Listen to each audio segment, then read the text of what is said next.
Hello everyone, I'm Neha and I'm going to explain about the CPU scheduling and what are the CPU scheduling algorithms in this video lecture.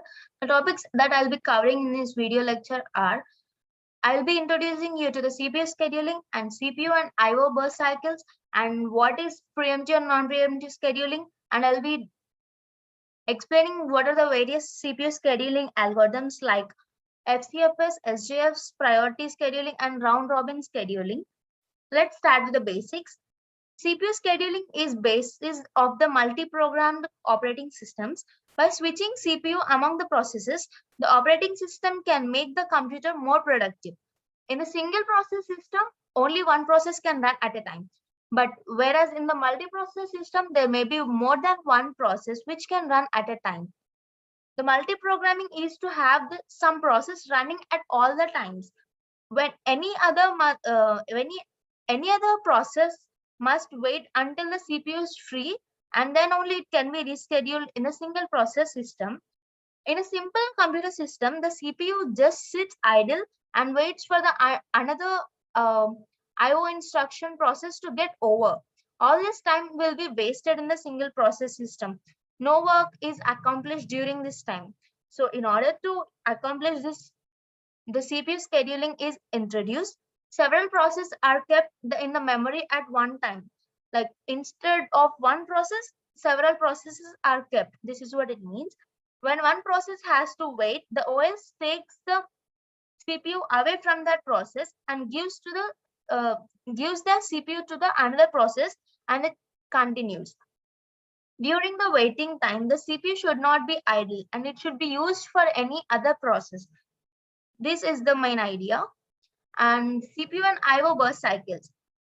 The process execution consists of cycle of the CPU execution and IO wait. The process executions begin with a CPU burst and then it follows with the IO burst, and then which is followed by another CPU burst and then another IO burst, and so on. It will be an alternating in between these two CPU execution burst and the IO burst. CPU burst, it is when the process is being executed in the CPU. IO burst is when the CPU is waiting for the IO for the further execution. The final CPU burst ends with a system request to terminate the execution. Only when and only it gets a system request, then only it terminates the execution. Preemptive and non-preemptive scheduling.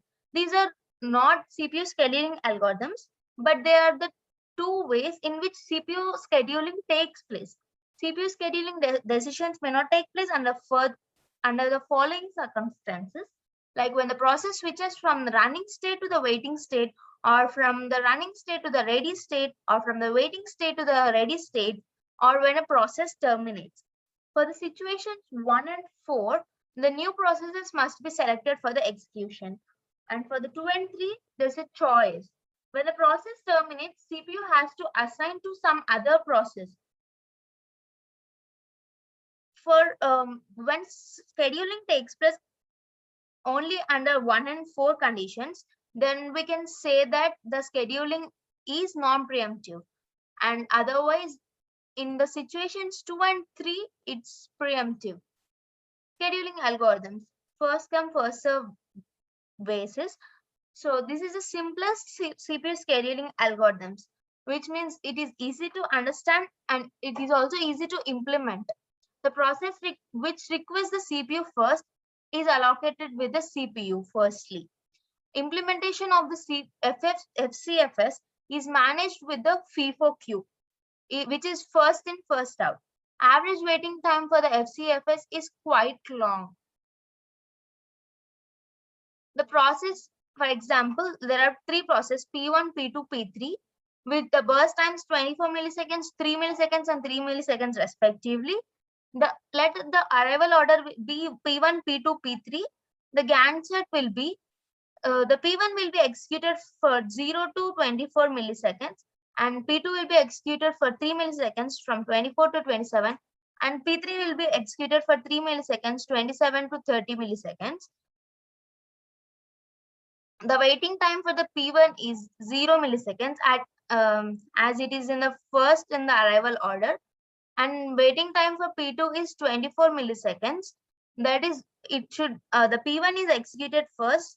So the burst time of P1 is 24, so it has to wait for 24 milliseconds. And P3 has to wait for both the P1, P2 and P1 process execution. So it's 24 plus 3, which is 27 milliseconds. The average waiting time will be 0 plus 24 plus 27 by 3, which is 17 milliseconds.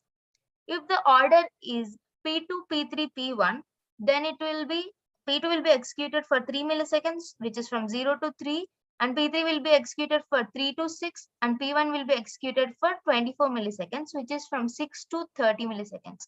The waiting time for P2 is 0 milliseconds as it is in the first of the arrival order.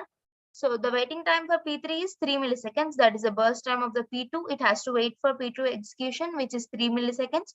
And for the P1, it's P2 plus P3, which is 3 plus 3, 6 milliseconds. Average waiting time will be 0 plus 3 plus 6 by 3, which is 3 milliseconds. So the FCFS scheduling is non-preemptive scheduling. FCFS algorithm is thus particularly troublesome for time-sharing systems where it is important that each user get a share of the CPU at the regular intervals. It is disastrous because it has to keep on wait for the CPU for an extended period, even if it has a less burst time. For example, in this case, P2 and P3 has less burst time and P1 has more burst time. But the order is P1, P2, P3. So it for the 3 milliseconds of execution, it has to wait for 27 milliseconds. So it would be disastrous for P3. But in this, when the order is P2, P3, P1, it's better. So it only depends on the order. So it would be disastrous to allow one process to keep the CPU for an extended period. In this case, P1 has for 24 milliseconds. Shortest job for scheduling. Next, the algorithm associates with each process the length of the process next CPU burst.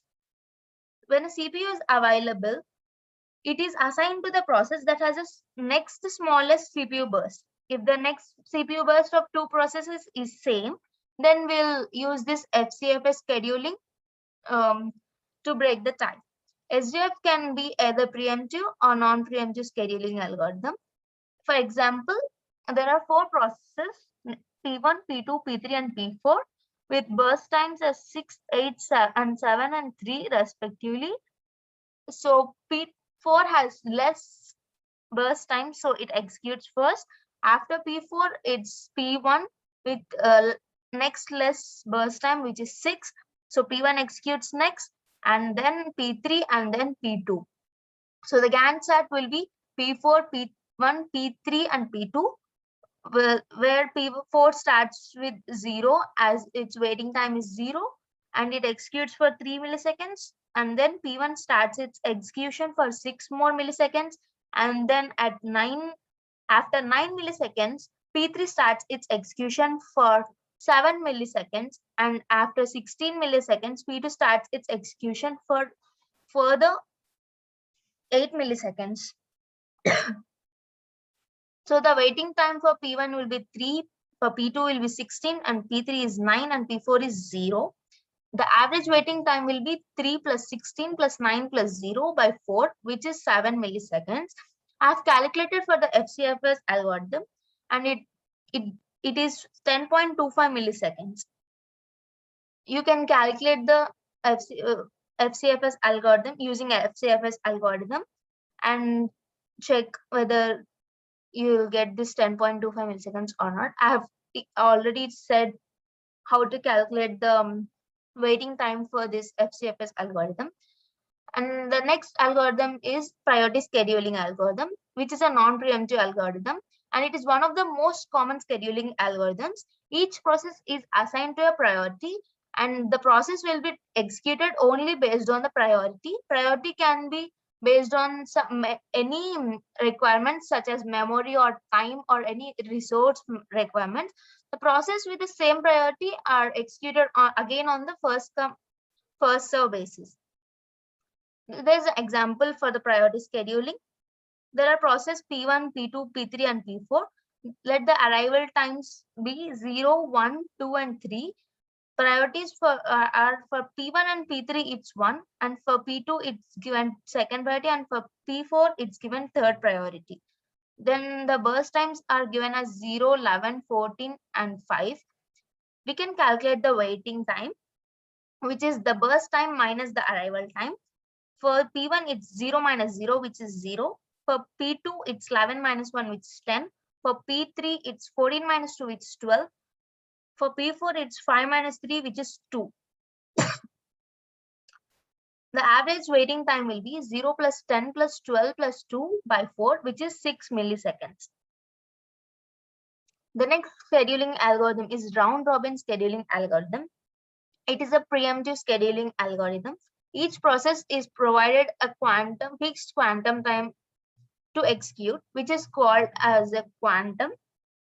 Once a process is executed for a given period of time, it is preempted and the other process executes for a given period, which means in this context switching, it is used to save the states of preempted processes. For example, P1 here executes for 0 to 3 milliseconds and it executes again for 12 to 14 milliseconds. That is, it is given a chance for 2 times. And here P2 is executed for 3 to 6 milliseconds. And for P3, it's from 6 to 9 and again from 14 to 17 and again from 20 to 22. For P4, it's 9 to 12 and again from 17 to 20. Only when it gets the chance to execute, it has to execute in the round robin scheduling. The waiting time can be calculated as, for P1, it's 0 minus 0 plus 12 minus this 3, which is executed already. This is not the waiting time for P1. This is the burst time. So 12 minus 3, which is 9. For P2, it's 3 minus 1, which is 2. For P3, it's 6 minus 2 plus 14 minus 9 plus 20 minus 17, which is equals to 12. For P4, it will be 9 minus 3 and again here 17 minus 12, which is 11.